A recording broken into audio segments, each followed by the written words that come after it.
Life, as I knew it, began to change in college. I was an ambitious student, focused on laying the foundation for a successful career.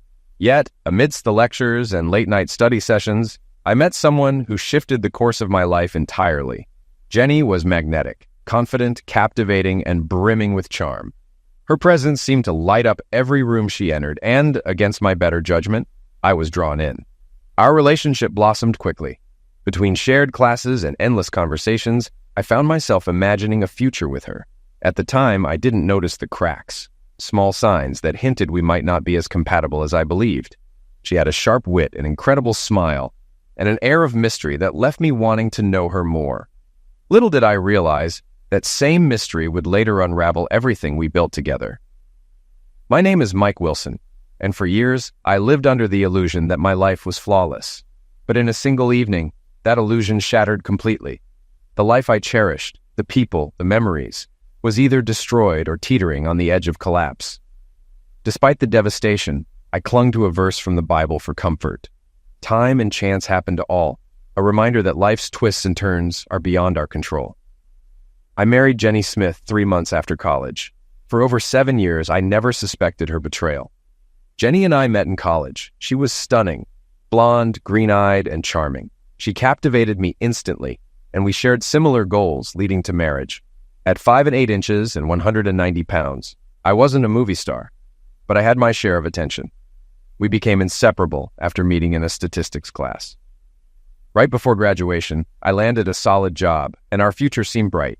A red flag I missed was Jenny's reluctance to introduce me to her parents. She was ashamed of their poverty, but I found her parents, John and Alma, warm and kind. They became like family to me after my parents passed. Despite Jenny neglecting them, I kept in touch, helped out when I could, and admired their generosity, despite having little. I started as a staff accountant at a large firm and earned a significant salary. 3 years later, after passing the CPA exam, I was promoted to department head with a 6-figure salary. Jenny was thrilled. We upgraded our home and lifestyle. Shortly after we married, Jenny had twins, Glenda and Mark. Initially unhappy, she adjusted and became a devoted mother. After 5 years at home, she returned to work as a legal assistant. I worried about potential infidelity, but her boss, Clem Flint, a loyal family man, kept the workplace professional. 6 years into our marriage, Jenny became restless. After snapping at Glenda over something trivial, she confessed feeling trapped and unfulfilled. She longed for more, travel, luxury, and freedom. She rejected my suggestion of counseling, claiming she wasn't crazy. Her moods created tension, but I believed it was temporary and stayed committed to our family. I devoted myself to our twins, shielding them from Jenny's instability. On weekends, I took them on outings. Jenny sometimes joined, but often stayed behind. The kids cherished her good moods, but preferred when she didn't come during her bad spells. Things briefly improved after a company picnic, but everything fell apart at the New Year's Eve party. Typically, we skipped such events, preferring quiet celebrations at home. This year, Jenny insisted on attending, claiming she wanted to dance, though she rarely enjoyed it. At the party, I was surprised to see our boss, Brad Colson, who usually only attended the summer picnic. Brad had met Jenny at that picnic, but his presence at this event was unusual. Soon after we arrived, Brad asked Jenny to dance. She danced several songs with him, but declined when I asked, citing fatigue.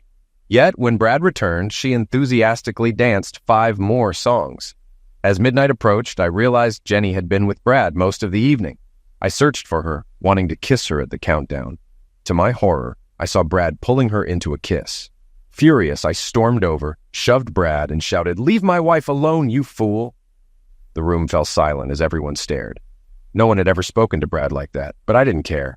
My heart raced, my face burned, and though I wasn't a fighter, I was ready to confront him. Brad, however, just smirked. "Jenny, let's go home," I demanded, reaching for her hand. She pulled away. "Mike, I'm sorry," she said, taking Brad's hand. "I'm going with him. Just tonight. We'll talk tomorrow." I was stunned. Brad and Jenny left together, leaving me humiliated as the crowd watched. Without a word, I left and went home. My world shattered. The next morning, New Year's Day, I woke with the worst hangover of my life after crying, drinking, and barely sleeping. I raged internally, plotting revenge against Brad, convinced he had manipulated Jenny. Still, I loved her and hoped we could fix things. I rehearsed what I'd say when she returned, assuming counseling would be involved. But doubts crept in. What if she didn't come back? Panicked, I rushed to pick up our kids, Mark and Glenda, before Jenny could. At IHOP, while they ate pancakes, I jotted down plans for reconciliation and a potential divorce. Returning home, I was relieved and disappointed to find Jenny wasn't there. Then I noticed a message on the answering machine. It was Jenny saying she needed time to think and was going on a business trip with Brad as his temporary secretary. Her excuse was nonsense. It was clear Brad wanted her, not a secretary. I tore up my list for reconciliation. The pain of betrayal hit harder than anything I'd ever felt. Dark thoughts consumed me: anger, revenge, despair, but I dismissed the idea of injuring myself. I loved my kids too much to abandon them. As my mind spiraled, another question haunted me. Were Mark and Glenda really my children? I resolved to get a DNA test. At the restaurant, I discreetly collected samples while pretending everything was normal. Realizing I needed legal advice, I called a friend who had gone through a divorce. He recommended his ex-wife's attorney, Tom Watson. Though it was New Year's Day, I called the number. To my surprise, a man answered. "Tom Watson," he said. I quickly realized I was speaking directly to the lawyer I needed. Before he could dismiss me, I explained the situation, including that my wife's lover was Brad Coulson. His interest piqued immediately. "Can you come to my office at 9 a.m. Tuesday?" he asked. "Yes, if I can find someone to watch my kids," I replied. "Bring them with you," he suggested. "They'll help clarify some things for you. Also, gather all your financial documents, bank statements, bills, tax returns, marriage and birth certificates, and a list of major purchases over $100. I spent the rest of the day playing with the kids, but stopped to pick up a DNA test on the way to dinner. After swabbing our cheeks, I sent the kid off. 2 days later, I was relieved to learn Mark and Glenda were mine. The morning of the appointment was hectic as I prepped the kids and called work to take the week off. At Tom Watson's office, he led us to a large conference room. I set the kids up with tablets while we talked. Twice, I broke down explaining how Jenny left me for my boss on New Year's Eve. Tom was empathetic, but warned me things would be challenging. Tom then revealed a personal connection. His cousin, Abby, was once married to Brad's brother, Joe. Joe cheated, left her, and Brad's lawyers crushed Tom in the divorce proceedings when he was just starting out. However, Tom had since dedicated himself to family law and vowed to fight for me. "Brad will throw his team at us, but I'll give it my all," he promised. "That's all I need to hear," I said. We got to work reviewing documents and discussing my goals. I wanted the house, half the assets, my pension, no alimony, and joint custody. Tom advised tempering expectations, explaining Jenny would likely get primary custody, especially if she married Brad and became a stay-at-home mom. "The best we might achieve is generous visitation rights," he admitted. Frustrated, I replied, "I didn't do anything wrong, but I'm the one losing out." Tom agreed, but noted that if Jenny married Brad, I wouldn't have to pay child support, though alimony would still apply. I bitterly responded, "I'd pay child support just to see my kids." At the end of our meeting, Tom spent time talking to Mark and Glenda. When he returned, he smiled and said, "You must be an amazing dad. Your kids adore you. They love their mother too, but not as much as they love you." His words gave me a sliver of hope in an otherwise dark time. Leaving Tom Watson's office, I felt better about my finances, but I was still anxious about how much time I'd get with my kids. Tom assured me he'd draft the divorce petition and request for temporary custody, planning to serve it to Jenny once she returned from her business trip.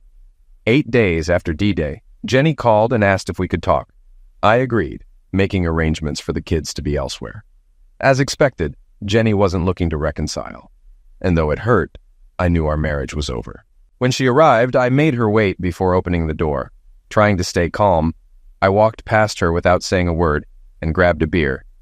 When Jenny asked about the kids, I kept my cool and replied, "So now you're worried about them?" "I guess I deserve that," she said, almost apologetic. She tried to explain. "Brad and I didn't plan for me to leave that night. The trip came up suddenly, and Brad convinced me it would be best to let you cool off. Afterward, I realized he was my soulmate." "Isn't it amazing that your soulmate is rich?" I snapped. "I assume you're here to talk about our divorce. Let's get it over with. I've got better things to do." Jenny bristled. "You don't have to be rude." "I don't care what you think," I replied flatly. "Fine, I don't have to sit here and take insults," she shot back, but her confidence wavered. "Then leave," I said, heading toward the backyard. I didn't really want her to leave, but I had to stay composed. To my surprise, Jenny decided to stay. She pulled out an envelope and handed it to me. As I read, Tom's prediction came true. Her terms were generous, until the last paragraph. I nearly exploded. Tell Brad Coulson to shove this proposal up his A. I'll never let him adopt my kids. And offering me $100,000 to agree is despicable. Mike, Brad and I can give the kids a better life, she argued. They'll have better schools, a nicer house, and things you can't provide. Brad's even willing to offer you $250,000 for the adoption. I seethed. Jenny, not only are you a hoe, but you're also an idiot. What part of screw yourself and screw your soulmate don't you get? Brad might increase the offer to $500,000, she said quickly. That's probably more than you'll ever see. We were struggling on your salary, and Brad's your boss. He could fire you any time. Even if he offered $100 million, I wouldn't take it. I was close to losing control, but I forced myself to stay calm. I've thought about our marriage, and I've realized it wasn't great.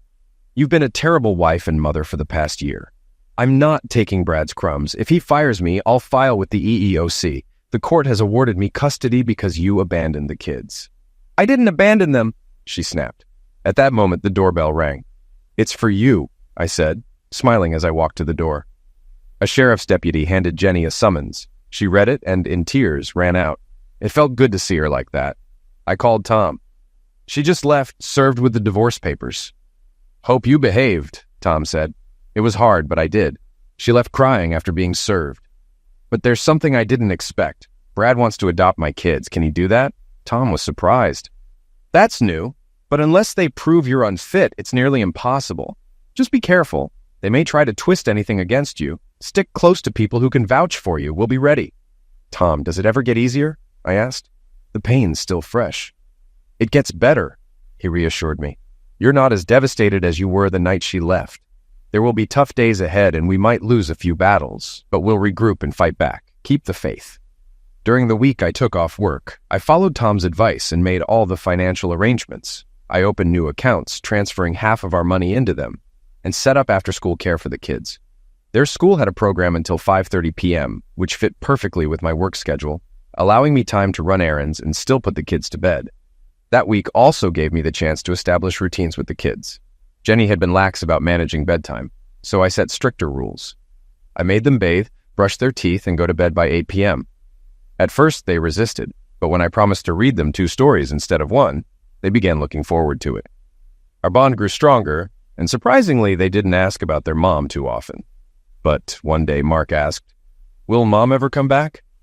I didn't want to hurt them, but I couldn't lie. Your mom has found someone else she likes better and wants to live with him. She also wants him to be your new daddy.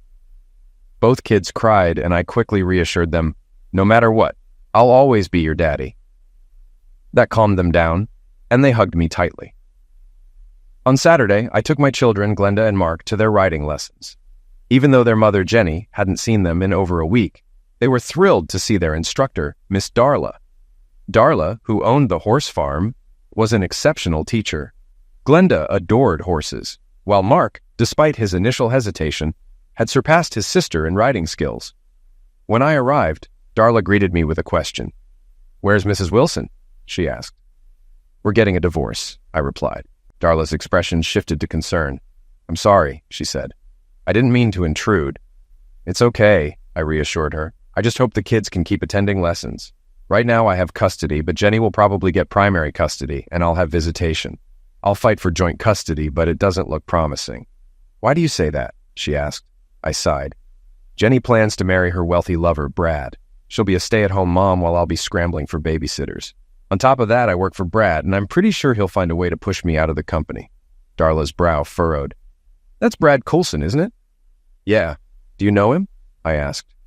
"I haven't met him, but I've dealt with his lawyers," Darla said, her voice tinged with bitterness. "They tried to take some of my land next door. They filed so many motions I couldn't afford to fight anymore. In the end, I gave up the land in exchange for them covering my legal fees. It was a sour experience, and I've been hoping Brad would get his comeuppance." "I feel the same way," I admitted. "Brad's an idiot, but Jenny chose him. Honestly, I'd love to see the day when both of them get what they deserve." Darla gave me a curious look. "What will you do if Brad fires you?" "I've started a side business as a tax preparer and bookkeeper," I explained. "I have a few small clients, but it's not enough to support us yet." Once the divorce is finalized, I'll probably have to sell my house and move into an apartment. It's not an ideal setup for running a business, but I'll make it work. If you can match what I'm paying now, I'd be happy to give you my accounting work, Darla offered. I can't ask that of you, I protested. I am not sure my current accountant is doing a good job, she said with a grin. They've been handling my taxes since my father left me the ranch. They're a big firm, but their service is slow and I pay a lot. If you think you can handle it, I'd rather give you my business. Looking at the kids enjoying their lessons, I turned back to Darla. Okay, I'll take a look at your books. If I can match the price, I'd love to take you on as a client. Darla led me to her office and showed me her current books and last year's tax return. It didn't take long to see that her accounting firm, Minter, Smith, and Zeller, was charging her far too much. I can't charge you what they do, I said with a smirk. I'd charge $750 a month and $2,000 for your tax return. No, I'm willing to pay what I've been paying, Darla protested. I can't do that, I replied firmly. You're overpaying because you're too small for them to care about. I'll only take you on if I can charge a fair rate. Darla seemed relieved. That will help so much. I've struggled to save since inheriting the ranch. The $1,250 I'll save monthly makes a big difference. Oh, and Glenda and Mark's lessons will be free from now on. I can't accept that, I said. You didn't ask, she said with a smile. I'm telling you. Getting Darla's business was a boost, but the divorce was growing uglier. Each week, photos of Brad and Jenny appeared in the paper, flaunting their happiness while I struggled. Adding to my misery, I couldn't figure out how to strike back. My life felt like it was falling apart. 2 weeks after D-Day, my day started well when Harvey's Hardware called to hire me for accounting work, but it quickly turned sour. At work, I was fired. It wasn't unexpected given the awkwardness since the New Year's Eve party, but it still stung. Conversations had stopped when I entered rooms, and now Brad was pulling strings to ruin me. Tom began preparing a wrongful termination case with the EEOC, warning me it could take years. Meanwhile, he issued a press release about my firing, which reportedly angered Brad. Later that day, Tom informed me that the judge had granted joint custody. This meant the kids stayed in the house, and Jenny had the option to live there too. Thankfully, she declined and instead picked the kids up daily, leaving me to retrieve them in the evenings. This arrangement was a nightmare. Every night I endured Jenny's displays of affection with Brad, hugs, kisses, and flirty remarks, all while the kids looked increasingly confused. Things felt unbearable, but worse was yet to come. Once Jenny had joint custody, her lawyer filed motions to move the kids' primary residence to Brad's house, accusing me of denying visitation and turning the kids against her. Tom countered, pointing out that Jenny rarely visited and that the kids often asked, "When will you come see us, Mommy?" The judge left the children in my home for now, but didn't address the false claims, which worried Tom. The judge likely has 30 to 40 cases pending, he explained. The judge then ordered a 2-week custody rotation. I thought the arrangement would be inconvenient for Jenny, given the 35-minute commute from Brad's house to the kids' school. I underestimated their cunning. From the moment Jenny left with Brad, I realized I'd never truly known her. She likely didn't know herself either, but it was hard to let go of someone I still loved. When Jenny picked up Glenda and Mark for the first time, her words shocked me. Jenny looked nervous but determined. After the kids were out of earshot, she turned to me. "Please don't complicate the divorce. I still care about you, and I don't want Brad to destroy you. If you let him adopt the kids, I'll give you full visitation rights, but I won't let you ruin my relationship with him." I shook my head. "I thought you were just a cheater, but you're worse. You're manipulative. Full visitation rights? Yeah, right. Screw you." I started to walk away, but she called after me. "You've been warned." I called Tom right away and told him what Jenny had said. "I told you to expect the worst from Brad. Have you set up cameras yet?" he asked. "Outside cameras are going up tomorrow, but I've already installed one in the kids' room, my bedroom, the hallway, the kitchen, and the family room. The rest will be done soon." "Good," Tom replied. "Brad's lawyers will probably accuse you of things. The cameras will protect you." The time the kids spent with Jenny was tough. Brad's social life was always in the spotlight. Photos of him and Jenny with the kids appeared in the newspaper and on TV. They always looked so happy, and it crushed me. I couldn't compete with Brad's wealth, and it felt like he was slowly taking my kids from me. Then one morning, I got a call from the school. Mark and Glenda were absent. I called Jenny. "Are they sick?" "No," she answered smugly. "I transferred them to Chesterton Primary. It's closer to my house and a better school." "You can't do that," I said, furious. "I can, and I did," she snapped before hanging up. I called Tom, and he said we'd fight the transfer, but the judge would likely allow it since the new school had a higher rating. Courts prioritize what they think is best for the kids, even if it means sending a terrible message. Their mother can do whatever she wants, and their father is powerless. Tom warned me that this was just the beginning. "Stay vigilant," he said. "This is only their first move." On Tuesday, Tom filed a complaint about the transfer, but by Wednesday, Jenny's lawyers accused me of mistreating Glenda. I was furious, but Tom kept me calm. An emergency hearing was scheduled, and I was barred from seeing my kids until the investigation was completed. Tom quickly got a court order demanding more details on the accusations. The judge wasn't buying it. "Mr. Silas, if these accusations are false, there will be consequences for Mrs. Wilson," he warned. The next day, Jenny's lawyer sent over the accusations, but still no specifics. Tom reassured me that we had enough evidence to clear my name. At the emergency hearing, the judge turned to Jenny's lawyer. "What evidence do you have?" "The children told their mother," the lawyer replied. "Mr. Watson, what does your client say?" the judge asked. Tom responded, "We maintain that the accusation is a lie. We have video evidence that disproves it, filmed with security cameras Mr. Wilson installed due to concerns like this." Mr. Silas objected, claiming the footage could be doctored. The judge sighed. "Mr. Silas, the video is securely stored with Able Security and the cloud. Only 2 people have access to it. I trust the system." When the videos concluded, the judge confirmed nothing inappropriate had occurred. Looking displeased, he spoke sternly after a 20-minute meeting with the kids. "This will be considered a misunderstanding," the judge declared. "But, Mrs. Wilson, don't let it happen again." Mr. Silas stood. "Your Honor, can you also rule on the school transfer?" The judge agreed. "Chesterton Elementary is the better school, and the children have said they like it." I dodged 1 bullet, but lost a critical battle. After the hearing, Tom didn't sugarcoat it. "Mike, this ruling strengthens Jenny's case for primary custody. But on the positive side, you avoided jail and still have visitation rights." "Great," I replied bitterly. "Jenny will find ways to sabotage my visits, and we'll be back here complaining, while she and Brad continue to make my life hell. Isn't there anything I can do?" Tom shook his head. "Unless you move to the Chesterton district and get married, the odds are against you." That weekend, I took the kids to their writing lessons, but I was too consumed by despair to enjoy the time. My life felt like a mess. My wife had left me, I'd lost my job, and now I was losing my kids. Meanwhile, Jenny's life seemed perfect. "Hey, Mike," Darla said, sitting beside me. "You look miserable. What's wrong?" I explained the custody battle and how I'd need to move to Chesterton and get married to have a chance. "I can't afford to move, and I have no prospects for marriage," I said bitterly.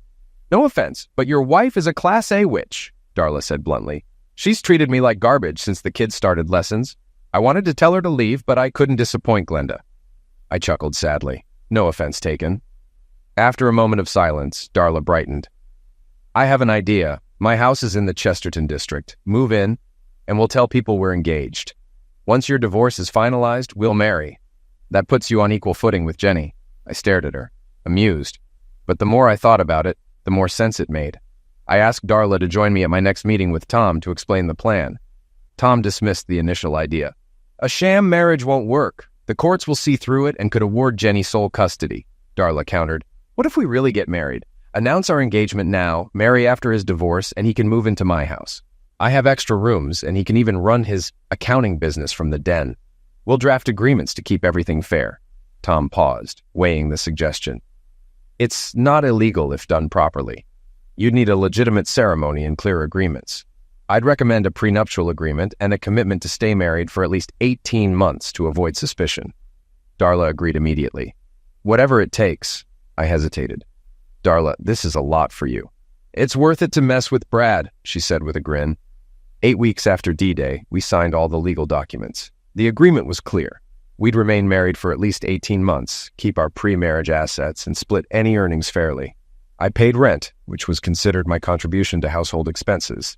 Darla seemed thrilled, and I realized she hated Brad as much as I did. The next day, Darla and I applied for a marriage license at the courthouse. We had blood tests done and then waited for the final custody hearing. Tom filed for joint custody while Jenny's lawyer pushed for sole custody. Meanwhile, Jenny and Brad announced their wedding plans, with lavish details appearing in the society pages. I wasn't invited, of course. At the hearing, my nerves were on edge, though I felt somewhat equal to Jenny and Brad. I knew, however, that the court's decision wouldn't necessarily be fair. Jenny's lawyer, Mr. Silas, began by criticizing me. Mr. Wilson is unemployed, struggles to pay bills, and doesn't live in the Chesterton district. We are also concerned about his mental state. Tom immediately objected. Do you have evidence of that? The judge asked. Mr. Silas admitted he didn't. He then switched tactics, stating that Jenny and Brad planned to marry, and Brad's home was in the Chesterton district with substantial means. Therefore, Mrs. Wilson should have sole custody, he concluded. Tom rose and corrected the record. Mr. Wilson is financially stable and has started his own profitable accounting firm. He's living in the Chesterton district with his fiancée, Darla Lamson. We request joint custody. Jenny and Brad looked stunned, and I felt a rush of confidence. After talking to the kids for about 20 minutes, the judge returned. Making custody decisions is difficult, but after speaking with the children, they want time with both parents. I'm granting joint custody. The children will spend 2 weeks with each parent starting this Sunday. The transfer will happen no later than 2 p.m. every 2 weeks. The judge finalized the divorce in 30 days, and everything would be split 50-50ths. Jenny and I would each receive $6,000 from the sale of the house. As we left the courtroom, I felt triumphant, but I kept my cool. I hugged the kids, then approached Jenny and Brad, who were angry at their lawyer. Sorry to interrupt, I said with a smirk, but I just wanted to confirm when I can pick up the kids 2 weeks from Sunday. Brad growled, but I brushed him off. Jenny sneered. You're marrying Miss Piggy to get joint custody. I shot back. And you're marrying your grandfather, you little crap. Brad lunged at me, but I dodged him. Jenny pulled him back, and Mr. Silas intervened, warning Brad that attacking me could result in sole custody for me. At that moment, my kids clung to me, shouting, Don't hurt our daddy. Jenny tried to calm them. It's okay, kids. Daddy and Mr. Coulson were just playing. Let's go get ice cream. Before they left, I turned to Jenny. I'll be there at 2 p.m. 2 weeks from Sunday. She gave me a look, but I didn't respond further. At the scheduled time, I picked up the kids, and we went to a movie and dinner with Darla. Brad's lawyers couldn't cancel anything, and the kids were thrilled to be with me at Darla's ranch. They loved riding horses and cooking with Darla, things Jenny could never manage when we were married, even boiling water. A month after the judge's ruling, Darla and I got married at the courthouse with the kids there. Darla's best friend stood in for her, and Tom stood in for me. After the ceremony, I kissed Darla, and she looked overjoyed. A week later, Jenny and Brad's wedding was all over the society pages, but it was the smiles on my kids' faces that really struck me. It wasn't fair, but as weeks passed, Tom's prediction that the pain would fade didn't come true. Even when the pain wasn't as sharp, my nights were filled with loneliness. For months, I plotted revenge, but nothing seemed worth the risk. Brad was a millionaire, and Jenny was untouchable. In my darkest moments, I considered turning the kids against their mother, but I loved them too much. It was hard to watch them so happy with the new setup, especially when they raved about Brad's house. Pool, hot tub, game room, tennis court, and mini-movie studio. About 3 months after the divorce, Jenny started manipulating the kids. She subtly implied that I wasn't a good father because I didn't spend as much on them as Brad did. When they told me, I was both hurt and angry. Darla insisted we talk to the kids about it. When the kids returned, I asked, Do you think I'm a bad dad because I don't spend as much money as Brad? Mark replied, That's what Mom says. I explained, Mr. Coulson is very rich. I can't buy you everything he can. But I love you, and if presents matter more, I won't make you come to the ranch anymore. Glenda started crying. No, Daddy. I don't want to be with Mommy all the time. I want to be with you too. Mark, with tears in his eyes, agreed. When Jenny found out, she was furious and came storming to the ranch. Why are Mark and Glenda mad at me? She yelled when I opened the door. I didn't want to fight, so I simply said, Back off, Jenny, and slammed the door in her face. That was just the beginning. Jenny started planning expensive trips for the kids every few months. They begged to go, and I gave in. But one time, when they wanted to go to New York, I suggested we switch weeks. Jenny refused, and the kids were upset with her, not me, a small victory. During this stressful time, Darla and I also had support from Jenny's parents, John and Alma. When Jenny didn't invite them to her wedding, I invited them to the ranch for a barbecue. Darla insisted they stay the weekend, and we had a great time. I learned that John, a Vietnam War veteran, had been awarded 3 Purple Hearts and a Silver Star. Jenny's embarrassment of him was a turning point for me. From then on, we invited them over when the kids were with me. while Jenny refused to visit or invite them to her home. John also taught me to ride horses, which helped me connect with the kids. I read books on divorce and co-parenting and came across advice to give kids experiences instead of material things. Darla took it a step further, planning hikes, bowling trips, and even a mini rodeo with a local charity. Glenda and Mark were excited to be part of the parade at the rodeo, and it became a highlight for all of us. Jenny tried to sabotage the rodeo by offering to take the kids to Disneyland, but Mark and Glenda refused. They didn't want to miss their first rodeo, which turned into an annual event. In the year after the divorce, Jenny kept trying to win the kids' favor, often making snide comments about me. Occasionally, she'd convince them to spend a few days with her and Brad instead of me. Even though it stung, I never showed it. Each night they were with me, I continued to read them 2 books before bed, even as they got older, and I had to break the chapters into smaller chunks. Though Darla and I didn't sleep together, living with her was great. She was upbeat and kind, and I was able to grow my accounting business. By the end of the first year, I was making about 70% of what I earned working for Brad. But even after a year, Jenny kept trying to outdo me in the kids' eyes. Brad, however, had realized I wouldn't let him adopt my children, and his interest in them began to fade. He became more focused on Jenny and wanted her with him during his overseas trips. At first, I resisted letting the kids travel abroad, fearing they might be hijacked. But Darla convinced me Brad wouldn't risk a scandal. I agreed, and the kids loved their trips, often returning with stories for days. When one of their trips was extended, Jenny called to send the kids home early, and I met them at the airport. I barely noticed the first anniversary of the divorce until Tom reminded me.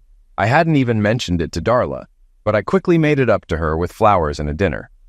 Darla was overjoyed. However, as we approached 18 months, Darla became more distant. She wasn't unpleasant, but I could tell something was off. I felt like I had overstayed my welcome and began looking for a new place to live, finding a townhouse in the Chesterton School District. I didn't want to leave. I loved living on the ranch and working from home, especially with Darla's company. We'd even expanded the ranch, adding more land and developing it into a popular spot for weekend riders and corporate retreats. Darla's business was thriving, bringing in nearly $200,000 a year after taxes. My own business was growing too, and I'd hired staff. I even received a settlement from Brad's company for the wrongful termination lawsuit, $250,000, which I split with Tom. The night before the 18-month mark, I told Darla I was planning to move out and rent a place temporarily until I bought a house. She burst into tears and locked herself in her bedroom, leaving me feeling confused and anxious. Despite being married, we had never been intimate. I cared deeply for her, but I had kept my distance, unsure of how to approach her. That night, a thunderstorm hit, and Darla came into my room, terrified of the lightning. She asked if she could sleep with me. When I pulled the blanket back, I realized she was without clothes. Trembling, she whispered, "Please, Mike, I know you don't love me, but I need you to make love to me at least once before you leave." That night, I realized my feelings for Darla had grown deep and genuine. It wasn't the infatuation I'd felt for Jenny, but a mature love that had developed over time. Making love to Darla completed the healing process for me. Darla, I don't know if this is love, but I never want to leave you. Over these months, my feelings for you kept growing, but I was scared you didn't feel the same. "Oh, Mike," she said emotionally, "I've loved you since the beginning, but you were married to Jenny. When we agreed to pretend to be married, I thought I had a chance. But when you said you were leaving, I was devastated. I love you and want to be your wife. I'll only leave if you make me, I promised. You're my home." The next morning was sunny and bright, and I felt completely different. The betrayal and anger I'd carried were gone, replaced by contentment. Darla and I were no longer pretending. We were truly husband and wife. When I suggested a honeymoon, Darla surprised me by choosing Montana. Her father had always spoken fondly of working on a ranch there, inspiring him to buy their Texas ranch. We spent 2 weeks exploring Montana and staying at a working ranch where Darla got ideas for her own property. The best part was the nights we spent together, deepening our bond. When we returned, the kids were thrilled to see us, but shared their unhappiness. While Jenny and Brad were traveling in Europe, they had left the kids with a strict nanny who wouldn't let them swim or do much beyond school and homework. When Jenny picked them up, I offered to take the kids if she needed to travel again. "The custody agreement is clear," she snapped. 2 weeks here, 2 weeks there." I called Tom for advice, and he suggested waiting to see if it happened again. 6 weeks later, it did. When I called the kids, they told me Jenny and Brad were away for another week. Tom filed to modify the custody agreement, and Jenny was furious. "Hell will freeze over before I agree to any changes," she fumed. In court, her lawyer argued that the custody agreement had been working for 2 years. Tom countered, explaining that allowing the kids to stay with me during her trips would be in their best interest. The judge agreed. "It makes no sense to deny the children their father's company when the mother is away," he ruled, granting the modification. It was a significant victory, ensuring the kids would have more stability and time with me during Jenny's frequent travels. For the first time, it felt like things were truly falling into place. I was shocked by the judge's swift ruling in my favor, but Jenny's furious glare warned me trouble was ahead. "Why are you such a pain in the A?" she snapped in the hallway after the hearing. "Jenny, I don't get it. You're gone, so why can't the kids stay with me? It's better than sitting with that drill sergeant of a nanny you hired." "Screw you, Mike," she hissed, storming off. I turned to Tom. "What's her problem?" "She hates losing control and fears the kids might love you more than her," he replied. Years later, Darla and I had 2 children, Wendy and Stephen. Glenda became like a second mom, and Mark was a protective big brother. Time flew by, and Mark and Glenda spent most of their time with us. Jenny and Brad often traveled, leaving the kids behind. Jenny's contact with her parents dwindled to rare dinner visits, while we invited John and Alma over almost every weekend. They were like family to me, and I loved hearing John's stories about his life in Vietnam service. It pained me that Jenny ignored her parents, but any attempt to talk to her about it was met with hostility. I occasionally followed Jenny and Brad in the social pages, and the kids enjoyed seeing their mom in the news. I had once expected their marriage to fail, but it didn't. According to Glenda and Mark, Brad was kind to them and showered them with gifts. 8 years after the divorce, Alma passed away from cancer. She spent her final days at our ranch, and we buried her in the family cemetery. John asked to be buried beside her when his time came, and we agreed. Jenny only visited once after her mother's end of life when John called to inform her. She and Brad showed up at the funeral where tensions simmered. Brad's aging appearance surprised me. Graying hair and a slight belly hinted at a slower lifestyle. Jenny shared an awkward moment with her father before embracing him, and Brad politely shook John's hand. When it came time to sit, there wasn't enough space in the front row, so Brad and I sat in the second pew. He grumbled about it, but Darla silenced him. Minutes later, Brad left the service in a huff. Afterward, John invited Jenny and Brad to the ranch for the burial and meal, but they declined, claiming they had a plane to catch. Later, I asked Darla what had happened during the service. She chuckled. "Brad was mad you were in the front row with Jenny. I told him the world doesn't revolve around him. I think I had offended him." 2 weeks later, Brad retaliated by attempting another land grab. His lawyers discovered a clerical error regarding 10 acres of Darla's ranch that had once been a separate parcel and lacked a tax assessment. Brad paid the taxes owed and demanded ownership through legal channels. It was clear Brad wasn't done stirring trouble. Darla was upset about Brad's demand for the 10 acres, even though the land was mostly swampy and rocky. She asked if she should just sign it over. "Absolutely not," I said firmly. "Brad's being a bully because you stood up to him. His claim is baseless." As expected, the court sided with Darla, ruling the county was responsible for the tax error and should have first notified her. The court also limited the back taxes to 5 years. Afterward, I didn't see Brad much, and Jenny became increasingly absent from her kids' lives due to Brad's growing travel schedule. Over time, Glenda and Mark spent about 9 months a year with us and started to dislike being at their mother's house. The turning point came when news broke that Brad had filed for divorce from Jenny after catching her cheating with billionaire Thad DeMont. Thad was younger and wealthier than Brad, which explained Jenny's actions. Darla and I found the situation ironic. After Jenny married Thad, she moved out of the Chesterton School District, and Glenda and Mark lived with us full-time. Shortly after Alma passed away, I convinced John to sell his house and move in with us. Darla hired him to renovate the ranch, and together we expanded the house to include a dining area for ranch workers and a larger office for my business. Brad, ever petty, tried to block our building permit but failed. John oversaw the construction, completing most of the work himself. About a year after Jenny's marriage to Thad, she filed for divorce again. Rumors swirled that Thad had cheated on her with an 18-year-old, and later I learned the truth. Thad had married Jenny just to spite Brad. Karma, it seemed, had caught up with her. Life moved on, filled with gratitude for Darla, our family, the ranch, and my thriving business. The pain and anger from the past had faded, replaced by peace. Jenny was now just a distant memory, a closed chapter. The years brought challenges. Mark survived a serious car accident, breaking his leg and wrist. John had a mild stroke but recovered well with therapy. Darla, ever strong, seemed immune to illness, saying she didn't have time to be sick with 4 kids, the ranch, and me to manage. I wasn't as lucky. Persistent fatigue and headaches led to a diagnosis of a clogged artery. Darla dragged me to the doctor just in time, and I underwent a life-saving triple bypass surgery. Even from the hospital bed, I felt better. One evening, after dinner, Darla surprised me with a question. "Have you ever thought about getting back with Jenny?" I turned to her, shocked. "Why would you ask that? You're my wife, and this is the life I want." Relieved, she rested her head on my shoulder. That was the last time the topic ever came up. One day, I ran into Brad at a hospital while waiting for a routine checkup. I noticed an elderly man sitting across from me who looked frail and worn down. When he looked up, I realized it was Brad. "Brad, what a surprise," I said, extending my hand. He shook it weakly. "You won," he said, sounding defeated.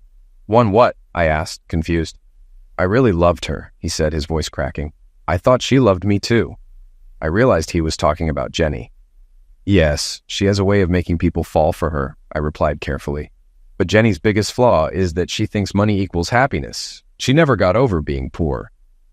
Brad sighed deeply. "Now I understand how you felt when Jenny left you. How did you get through it?" "One day at a time and with the help of a loving woman," I answered. "There's no easy way." Brad's eyes teared up. "It's too late for me," he said quietly. "I love Jenny with all my heart, but I have stage 4 cancer. I wanted to apologize for what I did. I know it was wrong to pursue a married woman.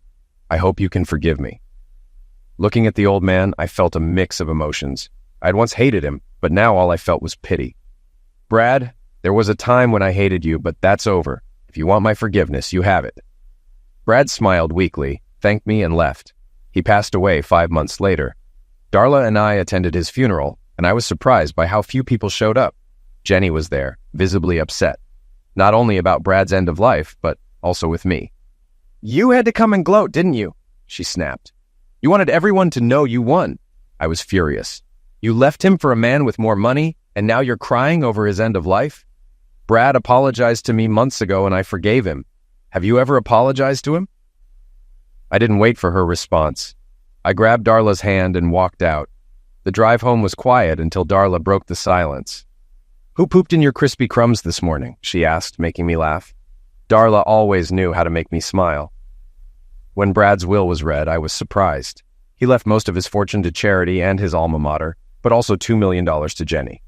With money from 2 wealthy husbands and this inheritance, Jenny was doing just fine. She bought an apartment near the ranch and tried reconnecting with the kids, but they didn't want to go there. The place was more suited to single people, and there wasn't much for the kids to do. I encouraged the kids to make an effort, but it didn't last. Eventually, Jenny gave up and started dating a string of boyfriends.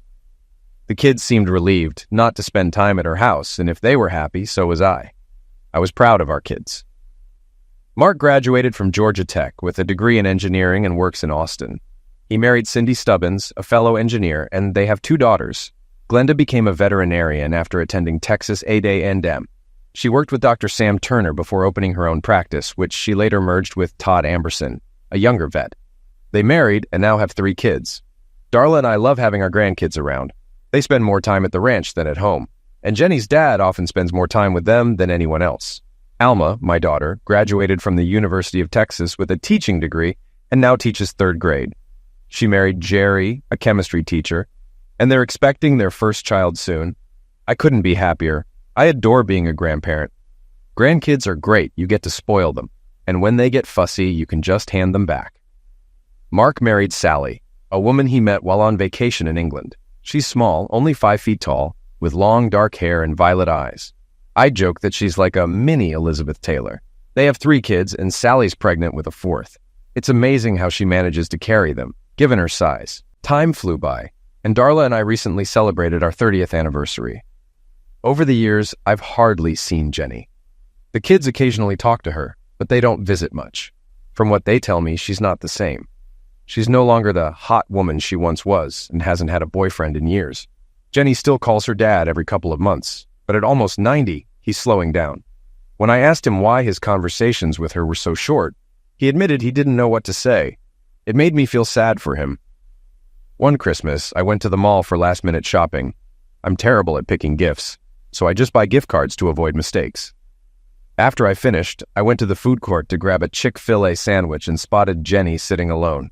She was watching people pass by, especially families. She had gained a little weight and had some wrinkles, but the loneliness in her eyes was what stood out. I decided to sit with her. "Mind if I join you?" I asked, setting my food down. "What do you want?" she snapped. Taken aback by her hostility, I stood up. "I don't need anything. Just wanted to say hi. I'll find another table." Jenny softened. "No, I'm sorry. The holidays bring out the worst in me. Please sit." I sat down, feeling a mix of emotions. After a long pause, she spoke. "Christmas shopping?" I asked. "No," she replied. "I haven't done that since Brad and I divorced. Now I just send checks, and the kids appreciate it, especially for the grandkids' college funds." "Sounds like they're grateful," I said. She nodded, watching a couple with a stroller. "They send thank you notes." "So what brings you here? I thought you didn't care much for shopping." "I just wanted to be around people," she said. "Everyone in my house is away for the holidays." I felt a pang of sympathy, but quickly dismissed it. "What about Christmas? You're not going to sit alone in your apartment?" "Of course not," she said bitterly. "I have reservations at Chez Francesca and a movie with Tom Hanks." "No, you're coming to the ranch," I insisted. "The kids, grandkids, and your dad will be there. You'll have a good time." "I can't," she said. "I'd be an inconvenience." "Nonsense," I replied. "It's settled. If you want to see the kids open presents, be there by 7 a.m. dinners at 3, but come when you like." Jenny looked conflicted, but I stood firm. "You're coming." Darla wasn't thrilled when I told her. "Why invite her?" she asked, clearly uncomfortable. I hugged her. "Is my wife jealous?" "Stop it, Mike. This is serious. She'll make everyone feel awkward." Jenny said the same thing, I said, but I couldn't let her spend Christmas alone. She's their mother, Darla. It's Christmas. John overheard and smiled. "I'm glad you invited her. She's still their mother." On Christmas Day, Jenny didn't show up, not for the presents or dinner. By then, I'd figured she wasn't coming, and I noticed John was downcast, sitting quietly. I sent my youngest granddaughter, Christy, to play with him, knowing it would cheer him up. Soon he was on the floor playing Candyland with her. Around 5:30, I was surprised when the doorbell rang. To my surprise, it was Jenny, dressed as if she were going out to dinner. "Hi," I said, a little surprised. "I was starting to give up on you." "I still think it might be a mistake," Jenny said, uncertain. "No, not at all," I reassured her. "You missed dinner, but we'll have dessert soon. I can heat up leftovers if you want something to eat." "No, dessert sounds great," Jenny replied as I welcomed her inside. I called out, "Hey, everyone, look who's here. Jenny's here for dessert." The grandkids immediately rushed over, eager to include her in their game. Mark and Glenda gave her hugs and wished her a Merry Christmas. And to my surprise, even Darla hugged her. The evening went smoothly from there. Jenny was a bit nervous at first, but as she realized everyone was comfortable, she began to relax. It was nice to see Jenny and her father talking and laughing together. Despite her calmness, it was clear she was still unsure about being in Darla and my house. As for me, I couldn't help but observe Jenny. She was still attractive, but I was surprised I didn't feel anything for her beyond her being the mother of my kids. After the grandkids settled down, the adults decided to use the hot tub, though none of us were interested in getting in at 34 degrees. John gave it a try, but quickly returned, saying you'd have to be crazy to sit in a hot tub in that cold. We all gathered around the fireplace, drinks in hand, with the Christmas tree lights twinkling. For a while, we sat in silence watching the fire. I noticed tears rolling down Jenny's face. "Are you okay?" I asked, surprised by the tears. "I'll be fine," Jenny replied softly, wiping her eyes. We didn't comment on it and let the silence continue. A few minutes later, Jenny spoke up. "I almost didn't come. I was afraid I'd just confirm what I already knew. I've made a mess of my life." "You're being too hard on yourself," Darla said, reassuring her. "I've seen pictures of you and Brad. You loved him. Same with Thad. Not every marriage works, and half of them end in divorce." "I did love Brad," Jenny said, wiping her tears. "And I still loved you, Mike." but I loved his money and power more. We were good together for years, but I let him drive a wedge between me and my kids. As he aged, he had health issues, and I started cheating on him before I even started dating Thad. Her voice cracked as she continued. I saw the same pain in Brad's eyes that I saw in yours, Mike. I suspected Thad was cheating from the start, and when I caught him, he just laughed and told me he only married me to spite Brad. That's when I realized how you and Brad must have felt. I paused before responding. After I was done with Thad, I swore off marriage. I just wanted to enjoy life. So I had a series of meaningless affairs. That was as close as Jenny came to an apology. She drained her glass, stood up, and said, I need to go. John and I tried to convince her to stay, but she refused. We walked her to the car where her father hugged her tightly and told her he loved her.